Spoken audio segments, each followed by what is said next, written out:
தினம்தோறும் விளக்கேற்ற நல்ல எண்ணெய் இதயம் நல்லெண்ணெய். தமிழ்நாடு அரசு அனைத்து துறை ஓய்வூதியர் சங்கத்தின் சார்பாக தமிழகம் முழுவதும் இன்றைக்கு வட்ட தலைநகரங்களில் ஒற்றை கோரிக்கையை வைத்து ஆர்ப்பாட்டம் செய்து வருகிறோம். குறிப்பாக வேலூர் மாவட்டத்திலே இன்றைக்கு 6 வட்டக்கிளைகள் நடைபெறுகிறது. அதிலே வேலூர் வட்டக்கிளையினுடைய ஆர்ப்பாட்டத்திலே தோழர் கணபதி ராஜா தலைமையில் இடம்பெற்றுக் கொண்டிருக்கிறது. நான் மாநில துணைத் தலைவராக இந்த அமைப்பிலே இருந்து கொண்டிருக்கிறேன். என் பெயர் கிருஷ்ணமூர்த்தி.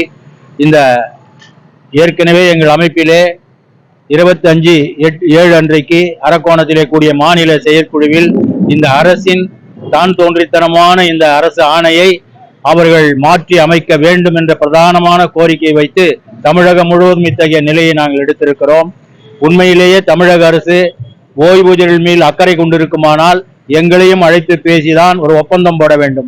ஒப்பந்தம் என்று சொன்னால் கார்ப்பரேட் நிறுவனத்துக்கும் அரசுக்கான ஒப்பந்தமா? நாங்கள் அரசு ஊழியர்கள் நாங்கள் தான் இதிலே கட்டுகிறோம், ஓய்வூதியர்கள் தான் இதிலே பங்காளிகளாக இருக்கிறோம். எங்களிடத்திலே காசு வாங்கி கொண்டு எங்களுக்கான சலுகைகளை எல்லாம் இதிலே நிராகரித்து விட்டு கார்ப்பரேட் சலுகைகளை மட்டுமே ஏற்றுக்கொண்டு ஒரு ஒப்பந்தத்தை போட்டதை தமிழ்நாடு அரசு அனைத்து துறை ஓய்வூதியர் சங்கம் ஏற்காது என்று தமிழக அரசுக்கு நாங்கள் தெரியப்படுத்திக் கொள்கிறோம். அடுத்த கட்ட போராட்டம் வருவதற்குள் பல்வேறு ஓய்வு பெற்ற அமைப்புகளை அழைத்து தகுந்த முறையிலே திருத்தங்கள் கொடுக்க வேண்டும். ABC என்று சொன்னால் யாருக்கு என்ன மருத்துவமனை என்றே தெரியாத நான் அதிலே தொகையை செலுத்துகிறேனே, அதுவும் 644 ரூபாய் 1/7 முதல் பிடிக்கிறேன் என்று சொன்னதை உடனடியாக தடுத்து நிறுத்த வேண்டும் என்று சொல்லிதான் மாநிலம் முழுவதும் இத்தகைய இயக்கத்தை நடத்தி கொண்டிருக்கிறோம். குறுகிய நேரத்திற்குள் அவசரமாக மாண்புமிகு முதலமைச்சர் அவர்கள் இதிலே தலையிட்டு தீர்க்க வேண்டும் என்று நாங்கள் விரும்புகிறோம்.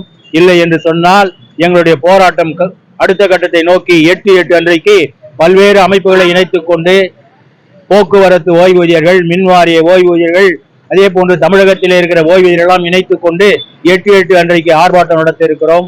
இன்னும் அகில இந்திய அளவிலே செப்டம்பர் மாதம் 29ஆம் தேதி காலையிலே 24 மணி நேரம் இதே கோரிக்கைகளை வலியுறுத்தி இந்தியா முழுவதும் இருக்கிற மாநில ஓய்வூதியர்களுக்கு இதை வழங்க வேண்டும் என்று சொல்லி பிரதானமான கோரிக்கையை எடுத்து செய்து கொண்டிருக்கிறோம் என்பதை இதன் வாயிலாக தெரிவித்துக் கொள்கிறேன்.